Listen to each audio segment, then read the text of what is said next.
Welcome back to Enablement Uncanned. Great to be here. We are diving deep today, holding down the fort while Jack is busy prepping for his next big live episode. That's right, and we've got something really interesting to unpack for you today. We do indeed. Our mission for this deep dive is pretty sharp. We want to cut through the noise, give you the most concise but strategically detailed view of what's really driving enterprise technology decisions right now. And the source material is perfect for that. We're looking at the Voice of Customer Report 2025. This isn't guesswork, it's, raw, granular data.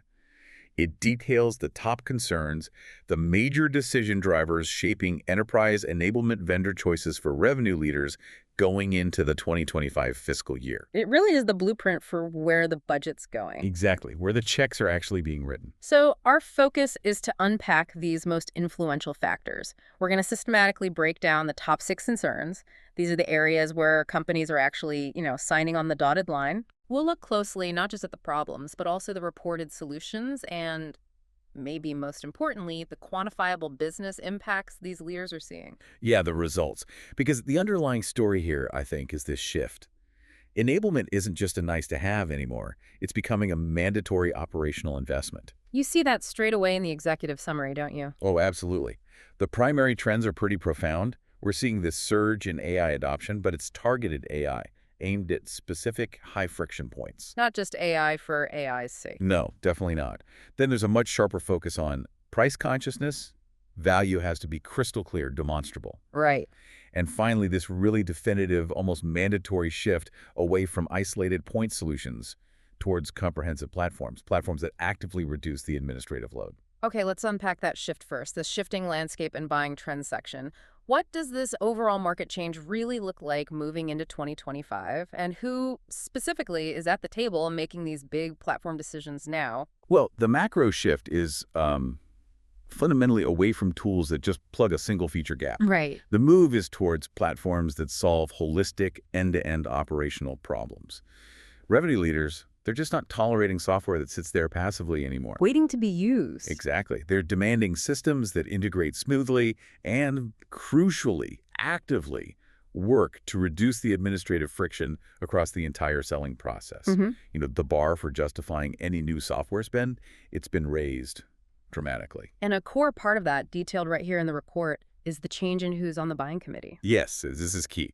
Enablement decisions used to be mainly sales and enablement leaders, maybe marketing, but now the committees are bigger. Noticeably larger, yeah.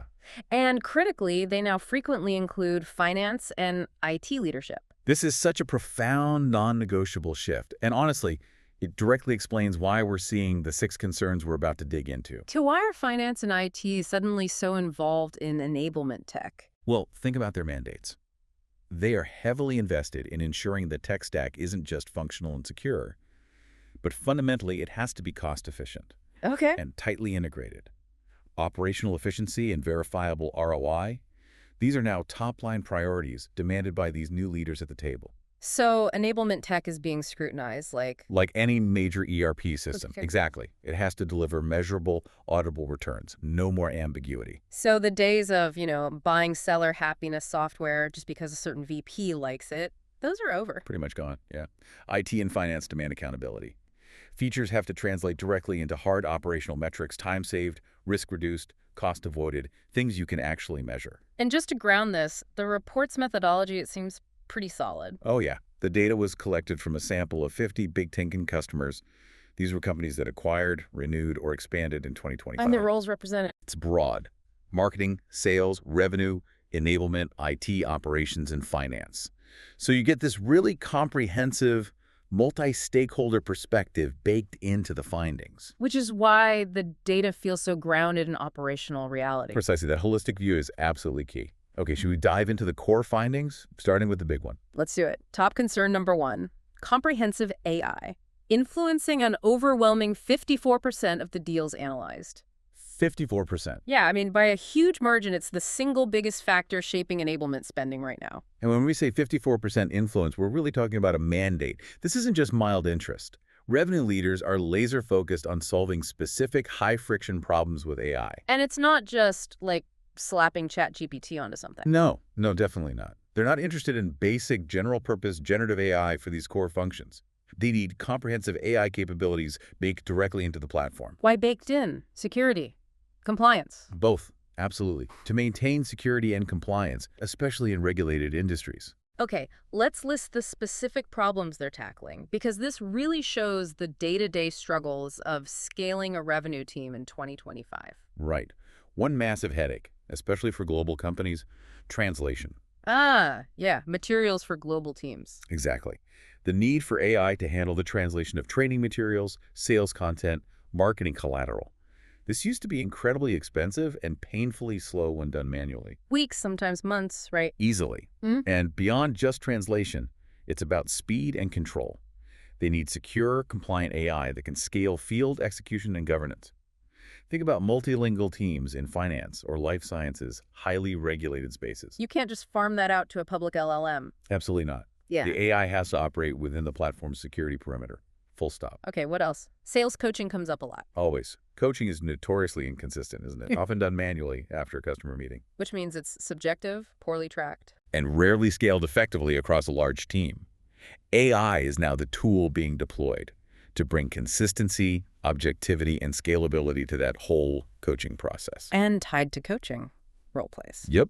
The high cost and just the sheer time commitment for manual role plays, whether they're in person or over Teams or Zoom, scheduling those for hundreds of reps, it's a logistical nightmare. And pulls leaders away from selling. Exactly. It pulls high-value sales leadership away from customer-facing stuff.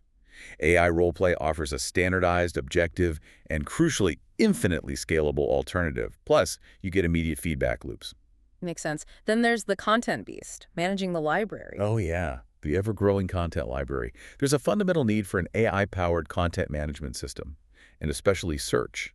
Something like intelligent search. Why?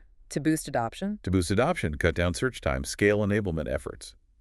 Basically, if sellers can't find the right content instantly, what do? They use whatever they have, which might be old or wrong. Precisely. Outdated or non-compliant materials. Or they just recreate it, wasting time. AI search fixes that. Okay, and standardization. Onboarding, training, reinforcement. Yeah, AI is tackling the lack of standardized processes there, ensuring new hires and existing reps consistently meet readiness benchmarks.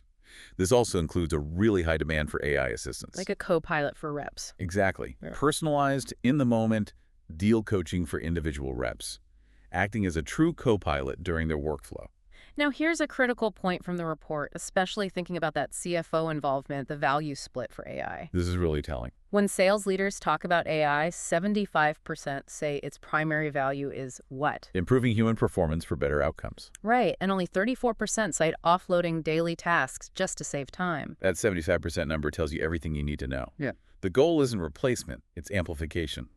Augmentation. They're making humans better. Making your most expensive resource, your sales force, more effective. Think about it. The biggest cost in any revenue org is usually the seller's salaries. If you can spend a fraction of that on an AI platform that makes them even 10% more effective. That's a huge ROI. Immediate high-leverage ROI. Yeah. And this comes through tools like, AI-driven role-play and coaching for objective feedback or AI authoring and search for faster, more customized content creation. There's a great anecdote in here about an insurance company that really nails this. Yeah, the translation example.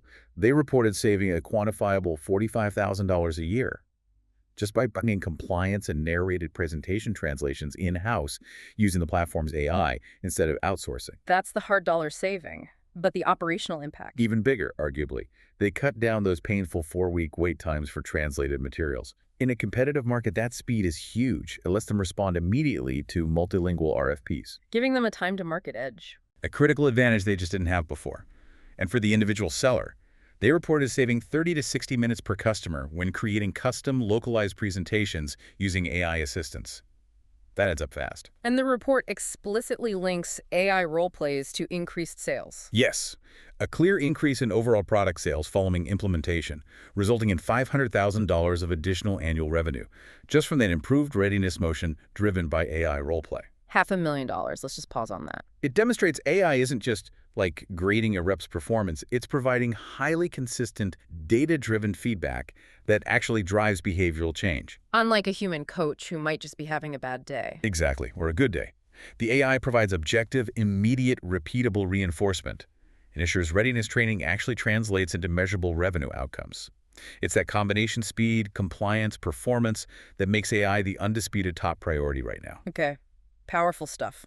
Let's move to the second most influential factor, still very significant at 25% influence. Top concern number 2, best price to value ratio. Right, so after the excitement of AI, we kind of hit the ground with budget reality. Definitely feels like the finance leadership weighing in here. Absolutely. The current market conditions, they're strained, budgets are tight. So revenue leaders are extremely cost-conscious. They need enablement platforms that provide demonstrably high value relative to the total cost of ownership, the TCO. It's not just about getting a cheap license anymore. Not at all. It's about ensuring every single dollar spent delivers maximum operational leverage. Is this tool really working for us? And where are they finding savings? The report points to the existing tech stack. That's the prime area. Those costly, underused, often unwieldy tech stacks, what people sometimes call shelfware. Right, software just sitting on the shelf. Exactly. That's become a key target for enterprises looking to trim costs. It's like organizational surgery to clean up license bloat and underutilized tools. So the solution is consolidation. That's where this concept of the consolidation dividend comes in. Yeah. The report shows leaders transitioning away from legacy systems, maybe old shared drives, or basic SharePoint folders used for content. Or juggling multiple point solutions. Right, consolidating multiple single-purpose tools into one unified platform. Those are the companies reporting the best value for cost and achieving high ROI. How does that centralization actually deliver the value, though? Well, first, you drive down the TCO associated with managing multiple licenses, multiple vendors, multiple integrations. That alone is significant. But operationally, companies report a 2 to 4% increase in overall efficiency. 2 to 4% across the board. Yeah. And even more dramatically, they're seeing up to a 75% reduction in ramp time for new hires. Wow, 75% faster onboarding. Huge. And the ROI is driven by a simple fact. When you centralize content, training, coaching, everything into one place that's easy to use, adoption rates just skyrocket. The investment actually gets used. There's a great example here, a commercial food service equipment manufacturer. Yes, stunning numbers. By consolidating all their resources onto a single platform, they calculated they save each salesperson approximately 5 hours per week. 5 hours every single week, per rep. Per rep. Do the math. That's roughly 250 hours per rep per year, Okay. which translates, based on their loaded costs, to a hard $12,500 in productivity savings per rep annually. $12,500 per salesperson. Now scale that up. Even across a modest team of, say, 50 salespeople, you're looking at a potential $625,000 in documented annual productivity gains. $625,000. That figure, that's pure gold for finance leadership. It represents real operational capacity gains without adding headcount. It's tackling that enormous hidden cost of friction. Surgically, as you said. Okay, so consolidation helps deliver price to value, but then why is top concern 3, integration with existing tools, still influencing 23% of deals? Doesn't consolidation sort of imply integration? That's a really critical question. Yeah. And it highlights the difference between just, having tools sit side by side versus deep, meaningful integration. Okay. The integration imperative, as the report calls it, is about more than just a surface-level API connection. It's about achieving a genuine, contextual, single point of access, something that truly drives daily productivity in the seller's workflow. Which simple consolidation might not achieve on its own. Often doesn't, no. The challenge of fragmentation can still be severe, even if you've technically reduced the number of vendors. Content might still be hard to find if it's stuck in a separate dam, a digital asset management system, which marketing needs. Right, or in CRM or the LMS. Exactly. Sellers still experience what the report calls app switching and fatigue. Define that pain point. What does that actually feel like for a seller? It means logging into your CRM to record an activity, then jumping over to the DAM to find a case study, then switching to the LMS to check on mandatory training, then maybe opening a separate sales readiness tool for coaching feedback. It's constant context switching. Exhausting and inefficient. Totally. Integration solves this by embedding everything directly into the seller's primary workflow, usually. That means right inside the CRM interface, they already live in 8 hours a day. Okay, so usability is key. But what's driving the 23% influence? Is it just usability? Usability is huge. But the critical element here, especially satisfying those finance and IT stakeholders, is data and analytics. Ah, ROI reporting again. Exactly. Integration is now essential for credible ROI reporting. You need that tight, seamless integration with your CRM and other core systems to get accurate analytics. Analytics related to marketing, content engagement, training performance, coaching impact. Without that deep data integration. You simply cannot prove the value of your enablement investment. You can't connect the dots. You can't correlate content consumption to pipeline progression or training completion to sales velocity improvements. That kind of proof is absolutely non-negotiable for modern revenue operations and finance teams. The contact center software company case study here really drives this home. Yeah, the results are massive. By using a single, deeply integrated platform, they saved 100 sellers, about 1,800 total annual working hours per rep. 1,800 hours per rep. How? Primarily by eliminating the endless searching for content and that constant app switching we just talked about. And the financial impact. That efficiency translated into a staggering $500,000 in measurable ROI in the first year alone. $500,000 again. And they framed it this way. That cost saving is equivalent to hiring 3 new, fully loaded sales reps each year. Plus, the CRM integration dramatically improved their lead scoring and conversion rates because the content being used was automatically contextualized by the platform based on the opportunity data. And the usage metrics themselves jumped. Dramatically. They recorded a 10-fold increase in overall content usage, which means they were finally maximizing the value from all the effort the marketing department put into creating that content. And on the learning side, training course completion rose significantly up from 57% simply because the learning content was finally easily accessible within the same sales workflow. So integration solves both the seller's usability problem and the operational accountability problem for leadership. Perfectly put. And that flows directly into our next critical concern, doesn't it? Top concern 4. Easing administrative burden. Still high influence at 21% of deals. Right. The admin strain. This isn't a minor issue. It's a huge operational cost and drag. Enablement admins are drowning. They really are. Struggling to manage overly complex, clunky platforms on top of their actual core duties, which should be strategic enablement, not IT support. Spending time fighting version control, updating permissions, fixing broken integrations. Instead of strategizing on how to actually help sellers sell better. And what really stands out in this data for this concern? What's that? The vast majority of deals falling into this category came from enterprises actively migrating away from other existing enablement platforms. They weren't first-time buyers. Mostly not. They were leaving their current solutions specifically because the administrative burden was just too high. It was straining the enablement team's capacity to the breaking point, completely undermining any potential ROI. So they learned the hard way. They learned the hard way that if a platform is a nightmare to manage, it doesn't matter how fancy the features look on paper. It will become a cost center, not a value driver. And this admin pain isn't just felt by the admins, right? It affects sellers, too. Profoundly. The report states that 77%, nearly 4 out of 5 sellers, struggle to complete assigned tasks within their current systems. 77%, that's massive. It indicates significant systemic administrative friction across existing enablement frameworks. It points directly to fundamental usability issues and just poor workflow design in the tools they were using before. So the operational solution they're demanding now is platforms that are intuitively designed, well-managed, and frankly easy to use right out of the box. Yeah. That operational simplicity is paramount. Because it frees up the enablement managers. Exactly. It lets them move away from being platform janitors, just keeping the lights on, and allows them to actually focus on the high-value stuff. Supporting sellers, improving coaching, refining content strategy.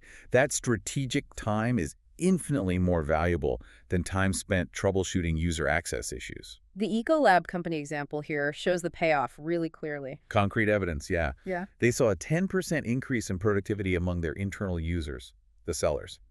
And their leadership tied that directly to the reduced platform friction. And the bottom line impact. They estimated it led to between $2.5 million and $5 million in incremental sales, just from that 10% productivity bump. Wow. And it wasn't just internal users. No, and this is really interesting. They also saw a 20% increase in content utilization among external users, their customers and partners. Which also translated to revenue. Yes, an estimated $2 million to $4 million in additional incremental revenue. So when the administrative processes are simplified, the entire sales ecosystem benefits from faster, more consistent content delivery. And one more critical metric for IT. Yes, implementation time, cut by up to 50% compared to the previous vendors they'd worked with. That speed of value is huge for IT and finance, getting the system live and delivering results faster. That focus on operational efficiency, getting things working smoothly, is a great bridge to the final two concerns. They both influence 12% of deals, so still significant drivers.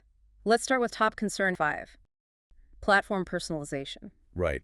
So this 12% influence, I think, signifies a market that's matured beyond just basic functionality. Companies are looking for more nuance. They realize that one-size-fits-all doesn't work. Exactly that. A generic design fundamentally fails to meet adoption goals across diverse sales forces, especially in large enterprises. Enablement is sophisticated, and generic interfaces or content delivery systems just don't cut it anymore. So what kind of personalization are they looking for? It's not just about slapping the company logo on it. Enterprises need platforms personalized to their specific corporate brand, yes. But more importantly, to custom workflows, to different team roles, even down to individual seller needs. Why is that level of personalization so essential? It's crucial for encouraging adoption, especially when he was using the same platform for internal revenue teams and external channel partners. They have very different needs, require different views, different content sets. Personalization makes it relevant for everyone. And the report suggests specific features drive this. Yeah, things like personalized home screens, tailored content feeds based on role or industry focus, and self-serve customization options for sellers. When the platform feels immediately relevant and useful to me, the individual user, You're more likely to use it. exactly. And it reduces the burden on enablement managers to constantly curate and push generic content that might not resonate. The commercial real estate case study links personalization directly to time savings. It does. Reps reported getting 5 to 10% of their time back, simply because they could easily customize presentations on the fly for specific client needs using platform tools. That seemingly small percentage, Adds up again. it added up to $97,000 in annual time savings for that particular sales force. Real money back into the business. And personalization isn't just internal efficiency. It impacts the customer too. Absolutely. Think about the customer experience. Receiving branded, customized materials, presentations tailored to their industry, their specific challenges, builds trust, increases relevance, and has been shown to shorten sales cycles. Makes the interaction more valuable. Much more valuable. And for leadership, particularly growth officers managing huge networks, like the example of tracking 18,000 plus financial advisors, a personalized, self-directed experience via a unified platform gives them much richer, segmented insight into engagement across different groups. Okay, interesting. That brings us neatly to our final key driver, also at 12% influence. Top concern 6, channel enablement. Right. So this concern is specifically for those revenue leaders who rely heavily on partners, resellers, distributors, their channel ecosystem to get to market. And enabling partners is different, more complex. Exponentially more complex than internal enablement, generally speaking. You're dealing with separate organizations. It's not just about sharing a file. It's about maintaining security, compliance, brand consistency across entities you don't directly control. Huge challenge. So what are the specific demanding requirements for channel enablement platforms? There's a whole list. First, the ability to proactively push updated sales collateral, product info, critical training directly to partners. Push, not pull, so partners don't have to hunt for it. Exactly. Ensuring they always have the most recent compliant version. It has to be centralized and pushed out. What else? Analytics, I assume? Absolutely critical. Robust, partner-specific analytics. Tracking logins, content usage, training completion, who's engaged, who isn't. This is vital for informing material updates, but also, crucially, for correlating enablement efforts directly with the revenue outcomes generated by those specific partners. You need to prove the channel enablement investment is working. Makes sense. Security must be huge, too. Paramount. Strict access control is non-negotiable, ensuring partners can only see and use approved up-to-date content. This protects the brand messaging, avoids confusion, and is essential in regulated fields like life sciences, where using outdated material could mean serious compliance penalties. And practical needs, like offline access. Yep, reliable offline access is often required for distributed or field-based partner teams who might be working in areas with spotty connectivity. Collaboration features. Also key. Things like shared digital workspaces to maintain quick, secure communication with partners, helping speed up complex joint sales cycles, all while meeting those stringent enterprise security and compliance standards IT demands. The report makes a strong point about unified messaging from partners. Yes, the market intelligence is clear. Sales reps within partner organizations who cannot present a single cohesive message, one that smoothly combines the provider's products with the partner's own services, using customizable sales content provided through the platform. They struggle to close deals. They often fail to close deals because the customer experiences friction, confusion, incoherence. Unity, facilitated by the right platform, drives conversion. There's another compelling case study here, a contracting equipment manufacturer. Dramatic results. After centralizing their partner enablement experience onto a platform, they saw huge year-over-year usage increases. Like what? A 2.3 times YoY increase in monthly average user login activity. A 2.4 times YoY increase in dealer media consumption. And get this, a 9.5 times nearly tenfold YoY increase in end-user media consumption passed through by the dealers. Wow, so the engagement went deep into the channel. Deep engagement, directly fueling increased product adoption and just much better, more unified communication within that critical dealer channel. And this isn't a niche area shrinking away, it's growing. Definitely growing. Gartner actually projects that sales enablement budgets, specifically including channel enablement, will rise by 50% by 2028. 50% increase. Yeah. It underscores channel enablement's rising strategic importance for basically all future roads to market. It's not an afterthought anymore. Okay. So let's try and synthesize all of this. We've gone through AI, price value, integration, admin burden, personalization, and channel enablement. What's the core conclusion from this deep dive into the 2025 report? I think the conclusion is pretty crystalline, really. The modern revenue leader. They are unequivocally moving toward consolidated, highly automated AI-powered platforms. That's the direction of travel. And the driving forces behind that move. They're prioritizing demonstrable ROI. They're demanding operational efficiency that satisfies not just sales, but finance and IT. And they're looking to ruthlessly eliminate administrative waste and the friction caused by tool fragmentation. Absolutely. It feels like the era of the messy, high-friction tech stack is finally drawing to a close. Enablement is being treated as critical infrastructure now. Couldn't agree more. Which brings us to the final thought we wanted to leave you, the listener, with. Something to maybe mull over as you process all this operational data. Okay. Given that finance and IT leadership are now such key buyers, and given that cost efficiency, security, tight integration, these are now mandatory requirements enforced by these groups. Yeah. How do you think the enablement platform feature roadmap itself will shift in the next 2 years? Interesting question. Will it move away from maybe focusing primarily on, let's say, seller happiness features and pivot much harder towards hard, measurable operational metrics, things like implementation time, platform uptime guarantees, security governance features, measurable efficiency gains built right into the reporting? That's a fascinating provocation. It suggests the features of tomorrow will have to satisfy the CFO's balance sheet first, and maybe the sales rep's wish list second. An operational reality check, perhaps? It certainly feels like a profound shift that demands attention.